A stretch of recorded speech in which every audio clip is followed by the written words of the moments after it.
I think the definition of greatness is to inspire the people next to you.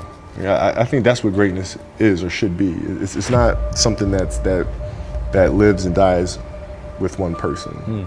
It's how can you inspire a person to then in turn inspire another person that then inspires another person. And that's how you create something that I think lasts forever. Yeah. And I think that's our challenge as people, is to figure out how our story can impact others and motivate them in a way to create their own greatness.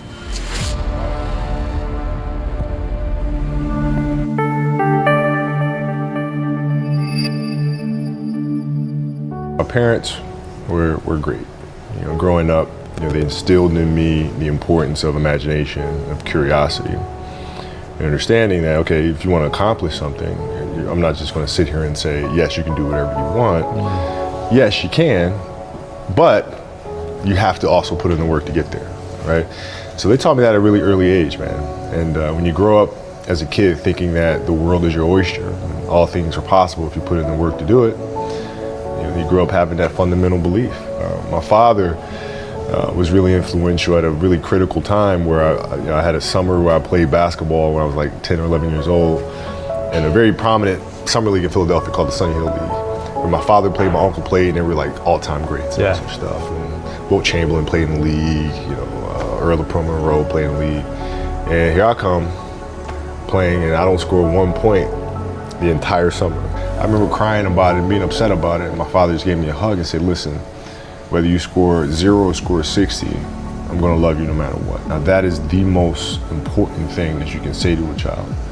Because from there, I was like, okay, that gives me all the confidence in the world to fail. I have the security there. But to hell with that, I'm scoring 60. From there, I just went to work. And I stayed with it, and I kept practicing. I think that's when the idea of understanding a long-term view became important, because I wasn't going to catch these kids in a week. I wasn't going to catch them in a year, right? So that's when I sat down and said, okay, this is going to take some thought, all right? What do I want to work on first?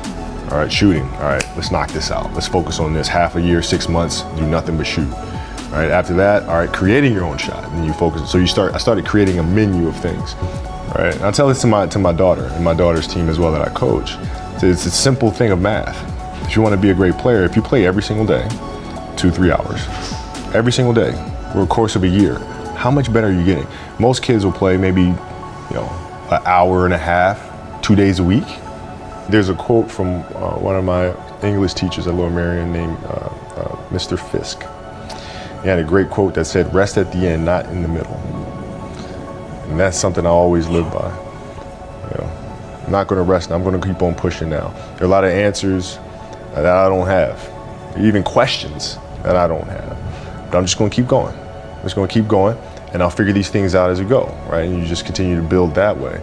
So I try to live by that all the time. I think about 2009, things started changing for me. I started really making a conscious effort to better understand. And that doesn't mean, you have compassion and empathy so you go soft on them. It's more like you put yourself to the side and you put yourself in their shoes and understand what they're feeling. And then you have to make certain decisions of, okay, what buttons do I need to push for this player to get them to the next level? So it's not sit around and it's all happy-go-lucky type of thing. Your leader, your job is to get the best out of them, even if they may not like it at that time. And most people think it's a simple thing, passing the ball. But that's not how you make guys better. You have to really affect their behavior. Like, I would tell guys, you got back-to-backs. I don't care if we're in Miami, I don't care if we're in a great city of Chicago. You can't go out, we gotta get rest. Monday, Tuesday. You play Monday and play again Tuesday. Guys aren't gonna listen, right? Right. So a few times I say, all right, we'll all go out. We'll go out together. I'll drink with you, right? But the next morning, I'm banging on your door at 5 in the morning. Let's go.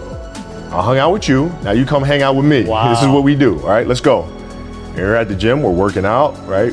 We hit the bus, we go to practice, we play that night. Listen, if you're gonna do that, but don't let that compromise what we're here to do. This is why we're here. This is why you're here in the first place. Yeah.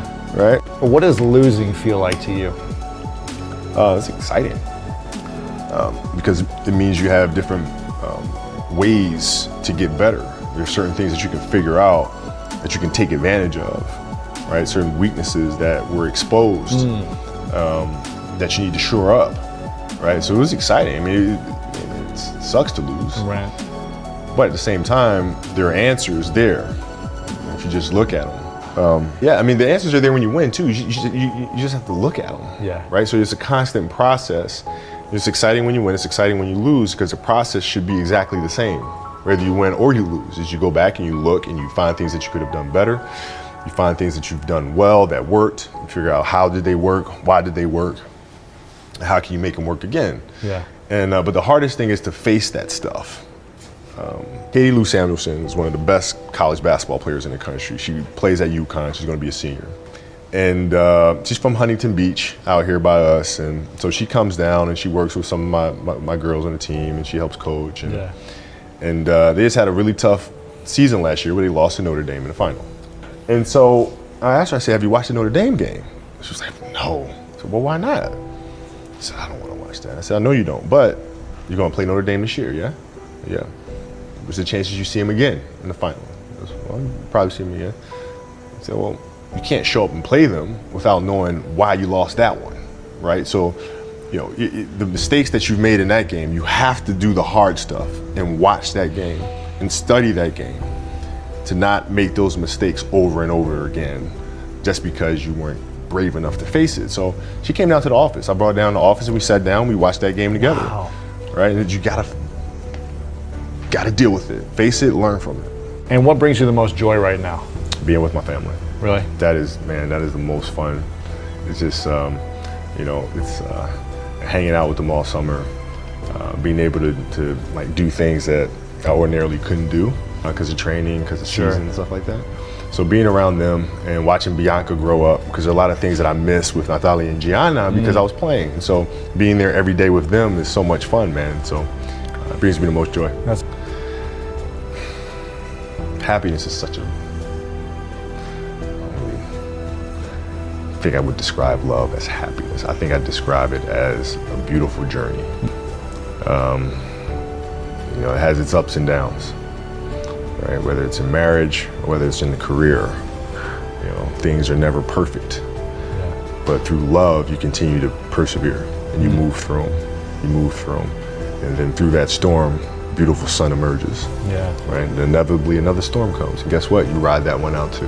Yeah. So I think love is a certain determination and persistence to go through the good times and the bad times with the someone or something that you truly love. The final question is, what's your definition of greatness? I think the definition of greatness is to inspire the people next to you. I think that's what greatness is or should be. It's not something that lives and dies with one person. It's how can you inspire a person to then in turn inspire another person that then inspires another person. And that's how you create something that I think lasts forever. Yeah. And I think that's our challenge as people, is to figure out how our story can impact others and motivate them in a way to create their own greatness.